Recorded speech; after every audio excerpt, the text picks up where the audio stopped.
High friends, welcome back to my channel. আশা করি তোমরা সবাই খুব ভালো আছো, আমিও ভালো আছি।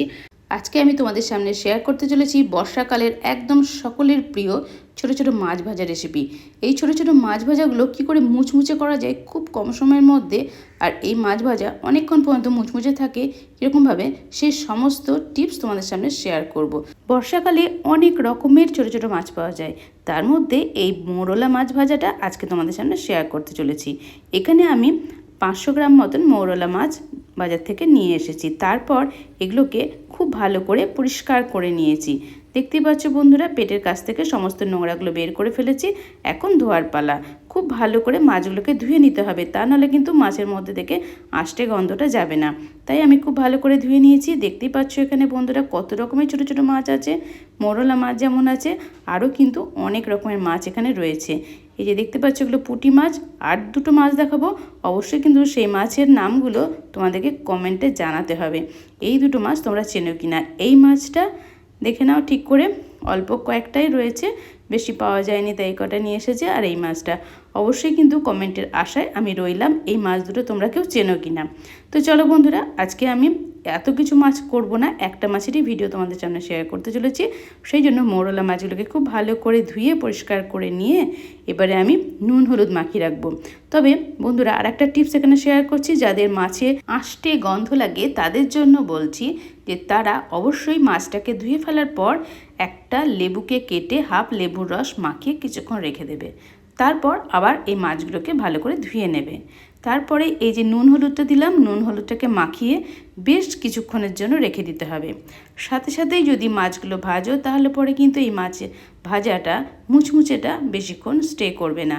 সেই জন্য কিছুক্ষণ নুন আর হলুদ মাখিয়ে মাছগুলোকে রেখে দেবে 10 থেকে 15 মিনিট। এরপর আমি গ্যাস অন করে দিয়েছি আর গ্যাসে কড়াই বসিয়ে দিয়েছি। কড়াইতে দিয়ে দিয়েছি বেশ কিছুটা পরিমাণে সর্ষের তেল। তবে বন্ধুরা, মাছ ভাজা খেতে যদি চাও তবে সর্ষের তেলেই ভেজে খাবে, কারণ সর্ষের তেলে মাছ ভাজাটা যেমন সুন্দর হয় আর খেতেও কিন্তু মজাদার হয়। আর এই তেলটা গরম হওয়ার আগে আমি 1 চুটকি নুন দিয়ে দিয়েছিলাম। সেই নুনটাকে ভালো করে একটু নেড়ে নেওয়ার পর কিন্তু এই মাছগুলো ছেড়েছি। তবে এখানে আর একটা টিপসও শেয়ার করছি। এই যে মাছগুলো আমি ছেড়েছি তাতে কিন্তু আগে তেলটাকে অল্প একটু হিট করে নিয়েছি। মাঝারি হিট করে নেওয়ার পর কিন্তু মাছগুলোকে দিয়েছি। যখন আমি তেলটা বসিয়েছিলাম কড়াইতে তখন ফ্লেমটাকে হাই করে দিয়েছিলাম, আর যখন মাছগুলো ছাড়লাম তখন মাঝারি করে আমি নেড়ে চেড়ে মাছগুলোকে ভেজে নিচ্ছি। হাই ফ্লেমেতে কিন্তু ছোটো মাছ কখনোই ভাজা যাবে না, তাহলে পরে কিন্তু এক সাইডটা পুড়ে যাবে আর মাছটা কিন্তু ভালো করে ভাজা যাবে না, খাওয়ার সময় তেতো লাগবে। তো এইভাবে উল্টে পাল্টে 2-4 বার নেড়ে দিলেই কিন্তু ছোটো ছোটো মাছগুলো দিব্যি সুন্দর ভেজে নেওয়া হয়। তোমরা যদি চাও একদম লাল কড়কড়ে করে ভাজবে সেটাও ভাজতে পারো। তোমরা যদি চাও যে না একটু মাছের টেস্টটা রেখে খাবো, তাহলে সেরকম করে একটু কম ভেজেও তুলে নিতে পারো। এখানে আমি একবারে কড়কড়ে না করলেও বেশ মুচমুচে হয়েছে, এরকম অবস্থাতেই আমি মাছগুলো ভেজে নিলাম। দেখতে পাচ্ছ মৌরলা মাছগুলো বেশ সাদা সাদা হয়, তো সেই মতন করে মাছগুলোকে এইভাবে ভেজে আমি প্রথমে তেলটাকে ঝরিয়ে নিচ্ছি, তারপরে একটা প্লেটে রেখে দিলাম। সেকেন্ড ব্যাচটাও আমি ভেজে নেব। এখন এই যে ভাজা হয়ে গেল, প্লেটে সরিয়ে দিলাম। এই তেলটা কিন্তু খুব হিট করিনি, মানে গ্যাসের ফ্লেমটাই কিন্তু হাই করিনি, অল্প কমিয়ে রেখেছিলাম। তারপরে কিন্তু মাছগুলো আস্তে আস্তে একটা একটা করে ছেড়ে দিচ্ছি। এই ছেড়ে দেওয়ার পর কিন্তু আমি মিনিট খানেক পর্যন্ত এইভাবে গ্যাসের ফ্লেমটাকে কমিয়ে দিয়ে রাখবো। তাহলে কী হবে, এক সাইড যে মাছটা দিয়েছি যে দিকটা কড়াইয়ের দিকে আছে সেই দিকটা কিন্তু বেশ সুন্দর করে ভাজা হয়ে যায়, তাতে কিন্তু মাছটা ভেজে নেওয়া খুব জলদি হয়। এরপরে এই যে উল্টে দিচ্ছি, এইভাবে উল্টে দিলাম, মানে আর একটা সাইডে উল্টে গেল, দেখে দেখে একটু খুব ভালো করে একটু চেক করে এইভাবে উল্টে দিতে হবে। তাহলে দেখবে এবার গ্যাসের ফ্লেমটাকে কমিয়ে দিয়ে তারপরে এটাকে কিছুক্ষণ রাখলেই পুরো মাছটা ভেজে নেওয়া হবে।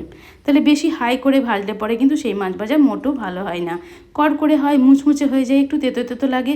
মাছ খেতে গিয়ে শুধু মনে হয় যেন জিভে খোঁচা লাগছে, কাঁটা কাঁটা লাগছে, এরকমই একটা ফিল করা হয়। আর আমি আজকে যে প্রসেসে তোমাদের মাছ ভাজাটা দেখালাম, এরকম করে মাছ ভেজে খাবে, দেখবে মাছটাও মুচমুচে থাকে আর একদম কটকটে লাগবে না খেতে, আবার কাঁটাগুলোও কিন্তু মুখে এসে বা গালে বা জিভে লাগবে না। বেশ সুন্দরভাবে তোমরা এই মাছ ভাজাটা খেতে পারবে। গরম গরম ভাতের সাথে ডাল আর এই মাছ ভাজা পেলে তো কথাই নাই। বাঙালিরা প্রত্যেকেই মাছ ভাজা দিয়ে ভাত খেতে অনেকেই ভালোবাসে, বিশেষ করে ছোটরা তো ভীষণই ভালোবাসে।